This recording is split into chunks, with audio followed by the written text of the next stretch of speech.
Yo soy el documentalista jurídico y esto es Descifrando el Derecho. El día de hoy vamos a hablar con respecto a la medida de coerción procesal, la prisión preventiva. Para ello nos vamos a un precepto general que se encuentra amparado en el numeral 2 del artículo 253 del Código Procesal Penal. El mismo que refiere que tiene que estar expresamente señalado en la norma los presupuestos materiales y además de cumplirse con el principio de proporcionalidad. Para ello, y hablar con respecto a los presupuestos materiales, nos vamos al artículo 268, donde están los tres presupuestos que se tienen que cumplir de forma copulativa. O sea, tienen que estar los tres, no puede ser uno ni dos, tienen que estar los tres. Para ello, vamos a indicar el primer presupuesto, que exista fundados y graves elementos de convicción que permitan razonablemente se haya dado lo que es la comisión de un delito y que esto a su vez exista un imputado y además esté indicado o señalado como autor o coautor. Ese es el primer presupuesto. El segundo presupuesto viene a ser con respecto a la pena probable que se tiene que imponer y que tiene que ser superior a 4 años de pena privativa de libertad. Tercer presupuesto refiere a lo que es el peligro procesal en sus dos vertientes. Estamos hablando peligro procesal en el aspecto de peligro de fuga o peligro de obstaculización.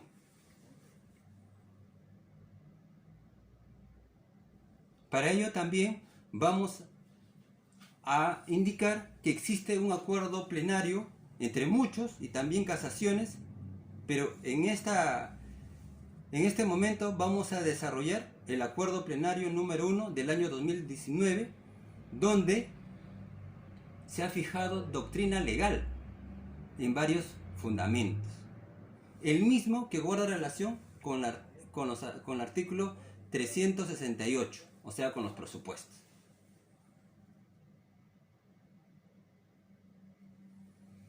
Bueno, vamos a pasar a explicar los presupuestos correspondientes y además también el acuerdo plenario. ¿Cuál es el complemento? Para ello, tenemos que referirnos al primer presupuesto, que viene a ser que existan fundados y graves elementos. Eso tiene una relación en el Acuerdo Plenario 1/2019 en sus fundamentos del 24 al 27.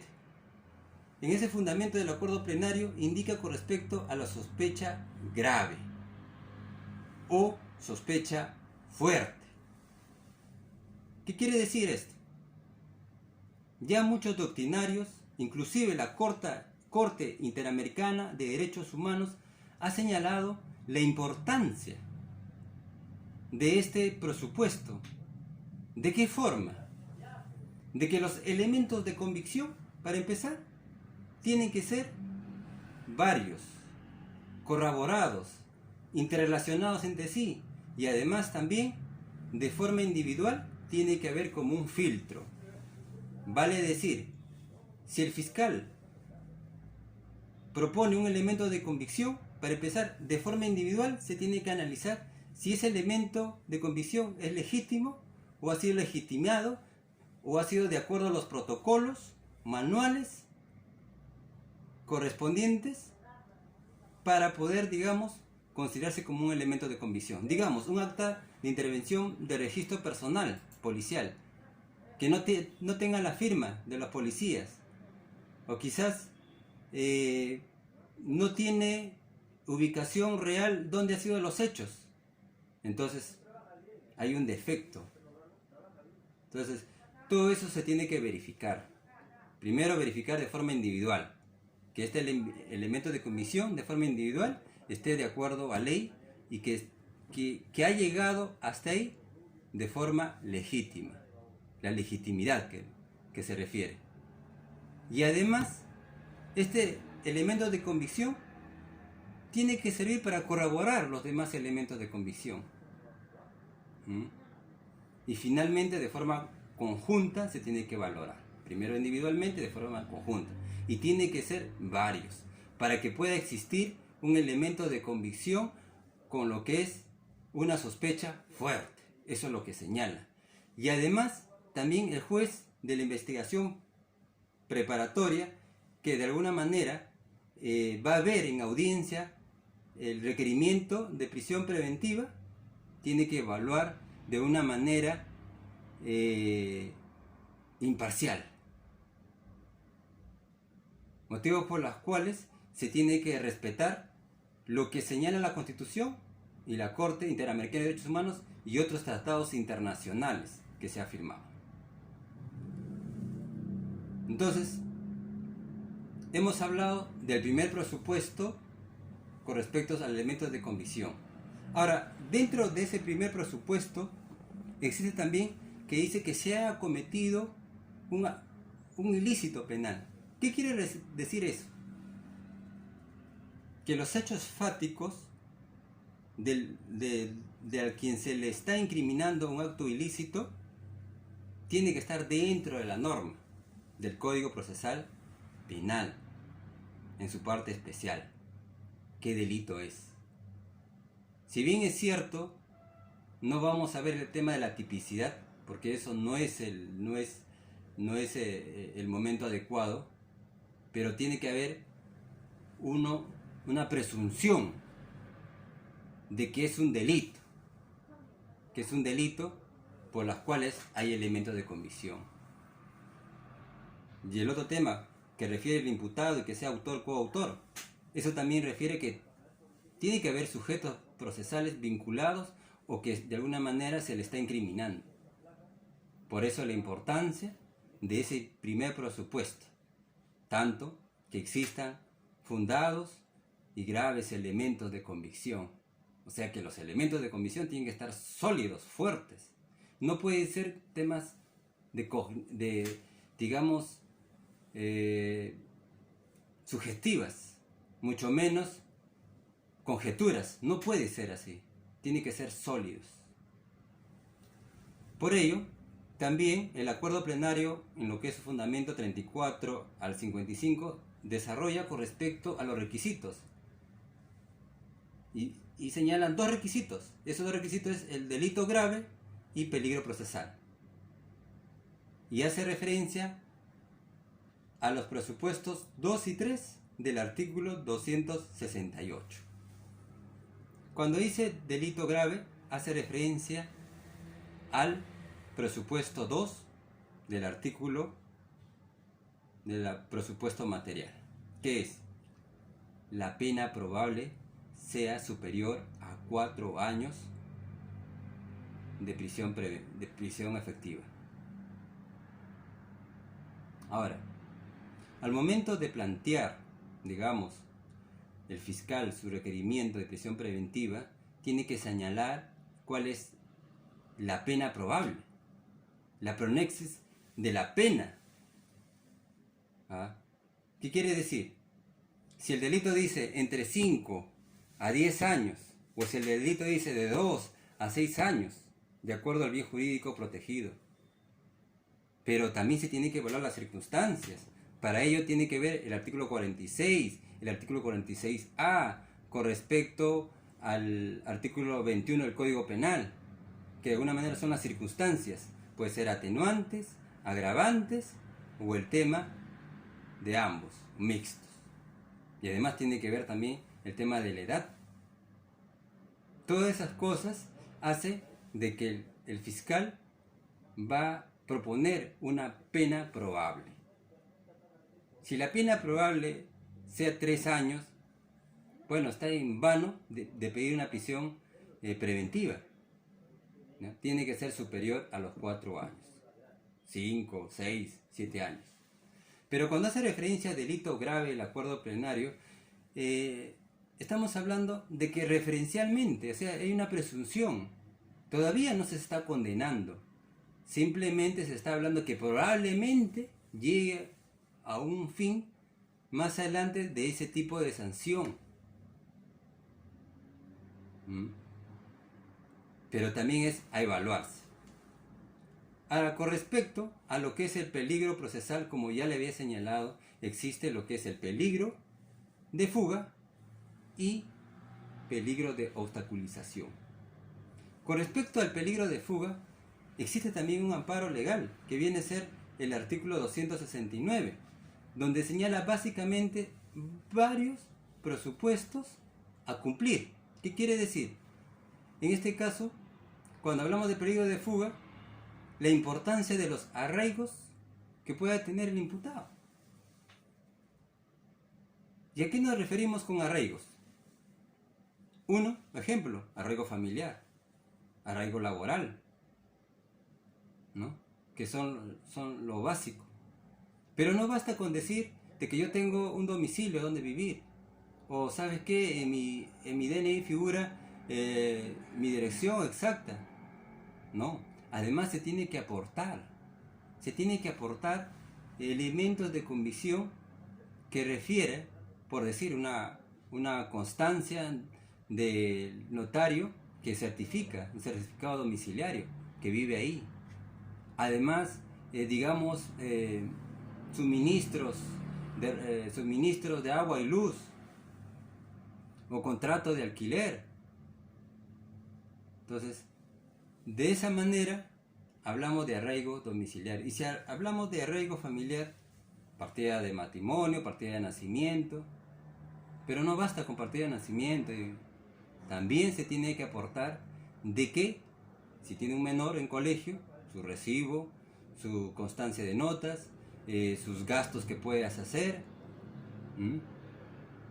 Se tiene que demostrar que tienes arraigo y que estás cumpliendo con ellos. Entonces, cuando habla de arraigo, no solamente es nombrarlos, también se tiene que sustentar como cada cosa en el tema procesal. Además, también se tiene que tomar en cuenta en lo que es peligro de fuga, lo que es la voluntad de reparar el bien dañado. ¿Qué quiere decir? Si el imputado comete un acto ilícito, tiene que resarcir o por lo menos enmendar. Si ha cometido una lesión, tiene que pagar a la clínica o bueno, los exámenes correspondientes. Si ha hecho un daño, tiene que, digamos, hacer el pago correspondiente o llegar a un acuerdo extrajudicial sobre el monto a pagar. Entonces, de esa manera estás fortaleciendo que no existe peligro de fuga. Porque la fiscalía lo único que va a decir que no, que existe peligro de fuga, porque el señor no tiene un lugar donde vive, no tiene un lugar laboral, desconoce motivos por los cuales esta persona puede fugar. Y además también es importante agregar a todo esto de los arraigos y quizás la resarción del daño que el imputado lo ha causado, también tiene que ver el comportamiento dentro de un proceso. Si el imputado ha colaborado, si el imputado ha colaborado aportando medios o elementos de convicción, si el momento de la intervención no ha resistido, o sea, no ha resistido a la intervención y que ha colaborado en todos los actos procesales. A eso se refiere peligro de fuga y la parte imputada, sus abogados, tienen que demostrar que en verdad está colaborando, que tiene unos arraigos sólidos, que su conducta de restituir el bien dañado lo está realizando y además la conducta, que es muy importante. Y con respecto, digamos, al peligro de obstaculización. Con respecto al peligro de obstaculización, se refiere básicamente el artículo 270 del Código Procesal Penal, ¿ya? Donde que señala qué es lo que puede ser el imputado en libertad. Puede, digamos, destruir, modificar, alterar, o puede coaccionar a los testigos, puede influir, o puede roer, o en todo caso inducir a otras personas a no acudir al órgano jurisdiccional en su momento. Por eso le llaman peligro de obstaculización. Ahora, lo más importante que se tiene que dar claro en lo que estamos hablando es que hablamos de 3 presupuestos y en el último presupuesto hay 2 vertientes y ahí puede ser o sea, cualquiera de los dos, peligro de fuga o peligro de obstaculización. El fiscal puede utilizar las dos vertientes, pero el juez necesita 3, o sea, 3. El primero, el segundo y el tercero. Tiene que ser los 3 copulativamente, se tiene que dar. Así también lo ha referido ampliamente, como le vuelvo a decir, en el fundamento 34 al 55 del acuerdo plenario. Además también el acuerdo plenario en su fundamento 57 al 59 habla con respecto a los plazos. Y de ahí del 67 al 71 habla con respecto al principio de contradicción, el tema de que tiene que ser la justificación, motivación. ¿A qué se refiere esos términos? Eso es básicamente al principio de proporcionalidad. ¿Qué quiere decir eso? Si el fiscal va a pedir, digamos, prisión preventiva por tal imputado, tiene que haber un plazo y ese plazo tiene que ser proporcional. No puede utilizarse al máximo, no puede ser 9 meses, no puede ser 36 meses, 18 meses, cual sea la situación. Para eso se tiene que ver, uno, la complejidad, si son varios los imputados, si va a haber varias diligencias, o sea, para poder pedir la prisión preventiva en tema de plazos tiene que saber más o menos visualizar el fiscal cuáles son el tiempo que va a emplear todo ese proceso. Porque llega el momento, se le vence el plazo y de ahí no ha hecho todas sus actuaciones procesales, no va a pedir una prórroga de la prisión preventiva, porque ahí es otros presupuestos. En su momento lo vamos a desarrollar. Entonces, cuando en el Acuerdo Plenario 1-2019, en su fundamento 67-71, habla con respecto a la justificación. ¿A qué se refiere justificación? Existe lo que es la justificación interna y externa. Y eso básicamente en el requerimiento del fiscal de la prisión preventiva también tiene que estar justificado con lo que es justificación interna y externa. Y cuando se refiere a la justificación interna y externa, ¿qué estamos hablando? La justificación interna viene a ser los silogismos jurídicos, ¿no?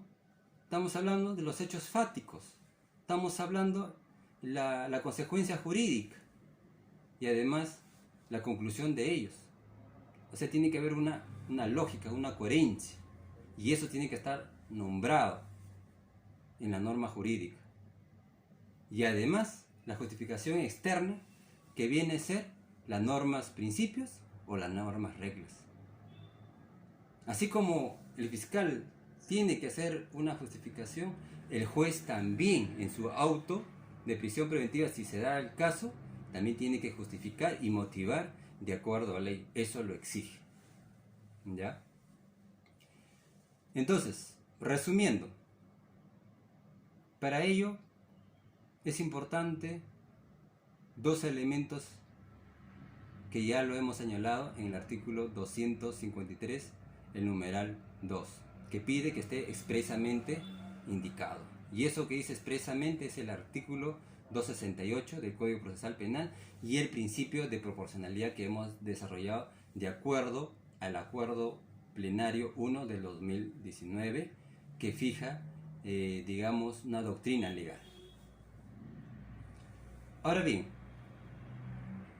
ese es el tema de la prisión preventiva en el aspecto de los requisitos de los presupuestos. Ahora, también cabe indicar cuáles son esas características de la prisión preventiva y además en qué momento se da, cuándo se da. Vamos a hablar con respecto a las características. ¿Qué es una prisión preventiva? La prisión preventiva básicamente es una medida cautelar, ¿no? Que va contra tu libertad. ¿Qué quiere decir? No es que estamos en un juicio de culpabilidad o inocencia. No estamos analizando el tipo penal. Hay una sospecha, hay una presunción. Y dentro del proceso, que ya hemos hablado, estamos en la primera etapa, en la etapa de la investigación preparatoria. Para llegar a hacer un requerimiento de prisión preventiva, tenemos que primero pasar la primera fase. ¿Qué es la primera fase? Es las diligencias preliminares. Cuando ya vamos a formalizar la investigación preparatoria, ahí se tiene que presentar paralelamente el requerimiento de prisión preventiva de acuerdo a los presupuestos que ya le he señalado, que son 3, que se encuentran parados en el artículo 268 del Código Procesal Penal y además del principio de oportunidad que hemos hablado. Ahí tiene que presentar. Para ellos el artículo 271 del Código Procesal Penal nos va a referir cómo va a ser la audiencia y finalmente la resolución. Llegado el momento de la audiencia, una vez que el fiscal del Ministerio Público haya requerido prisión preventiva, lo va a tener que oralizar, fundamentar punto por punto de los presupuestos materiales, punto por punto, y se va a debatir. Hablarán con respecto a los elementos de convicción. El abogado de la defensa tendría que refutar, debatir. ¿Para qué? Para eliminar, para dejarlo de alguna manera sin elementos de convicción o para que no exista lo que hemos hablado, lo que es la sospecha fuerte. O lo que fundados y graves elementos de convicción para que no sea tan sólido. Y después se irán a analizar con respecto a la pena probable. Para eso, como ya les señalé, tiene que ver las circunstancias, atenuantes, agravantes, el tema de su edad del artículo 21, cuando lo que es existe una eximente imperfecta, ¿ya? Entonces todas esas cosas se tiene que debatir. Si el fiscal dice 5 años y finalmente de acuerdo a la ley es 3 años, entonces ¿de qué estamos hablando?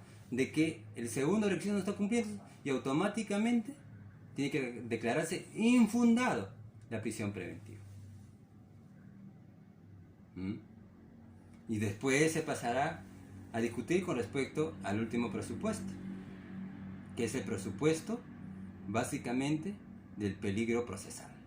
Para ello, el fiscal tiene que utilizar cualquiera de los dos requisitos: peligro de fuga o obstaculización. No es que los dos tienen que fundamentar, no, cualquiera de los dos. Para ello la defensa tiene que hacer su descargo correspondiente, sólidamente. Una vez que se haya, digamos, evaluado, ya el juez en su momento tomará su decisión correspondiente. Se declara fundada, infundada la prisión preventiva.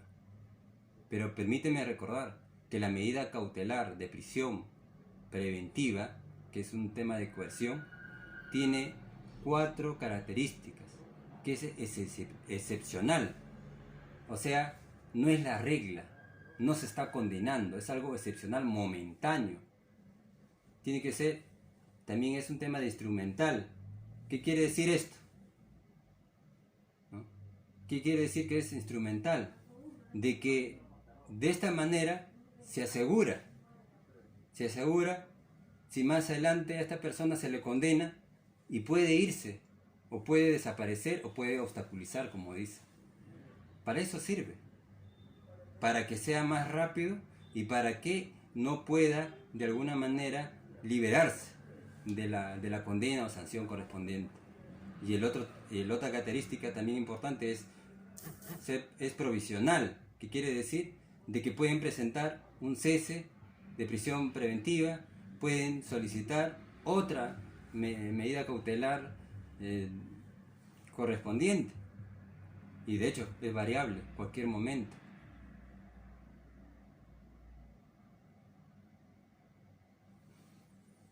Yo soy el documentalista jurídico y esto fue